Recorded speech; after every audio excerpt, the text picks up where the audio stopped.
Hey everyone, it's Andrew Warner. I do interviews for ambitious upstarts, and I recently did this interview for you with Paul Buchheit. That's how to pronounce his last name, Paul Buchheit. He is the father of Gmail and the father of FriendFeed, and I asked him for a few ideas, a few tips for startups, and here's the first one that he said. He said, look for ways to make your initial product as simple as possible. Here's a videotape. Like Tesla, which obviously is getting a lot of attention, and they've spent a lot of money making these cars, but you know, there are people building electric cars in their garage, right?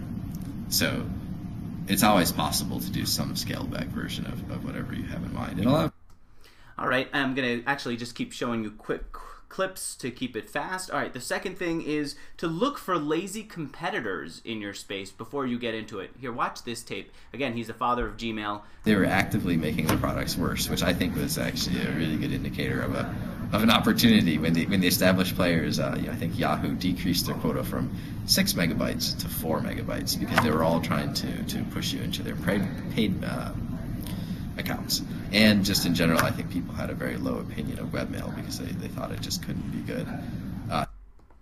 All right, so then the next thing that I asked him about was viral. I said, do you have to create a product like Gmail, like FriendFeed, which is instinctively, naturally viral? And here's his response to me about creating viral products. But I think the best kind of virality is a product that people like so much that they just want to tell people about it. You know, I think about Google search itself. Like, where is the virality? It's search. There is none. But people just loved the product, and so they would tell their friends, and somehow it grew to be, you know, where it is now, or I don't know if it's 80%, whatever it is. It's some huge share of the market.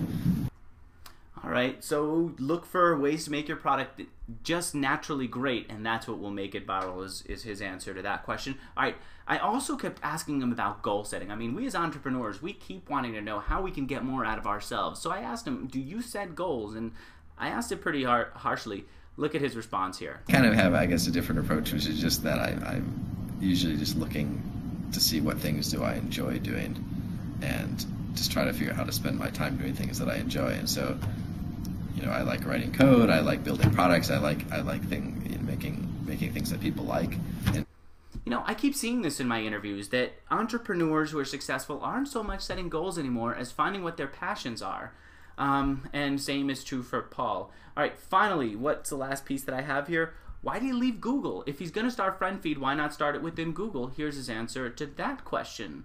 And I think it's illustrative of why sometimes leaving a company and going off on your own makes a lot more sense than trying to build it within the comfort and safety of a bigger corporation. So inside of a big company, you get the benefit of, you know, for example, Google, where you could do just about anything and 1 million people will show up just because their name is attached. And that's kind of like cheating, right? I mean, it doesn't even have to be good, but consequently, of course, Google has to be careful that you're not just releasing kind of random things, and so that means that tends to be a lot more process to prevent you from just doing those random things, because you know that would harm their brand over time.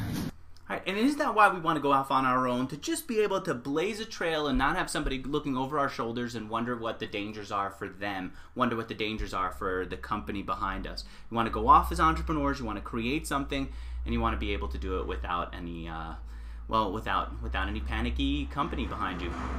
All right, a lot of noise in my background, so I'm going to say goodbye right now, but I'd love your feedback on his ideas. He said some things that I think surprised me about not looking for virality, just making a great product instead. What do you think of that? I'd love to hear what you also think of goal setting. Do you still believe in goal setting, even though Paul here is telling you that what he does instead is look for his passions? Love your feedback, and thanks for watching.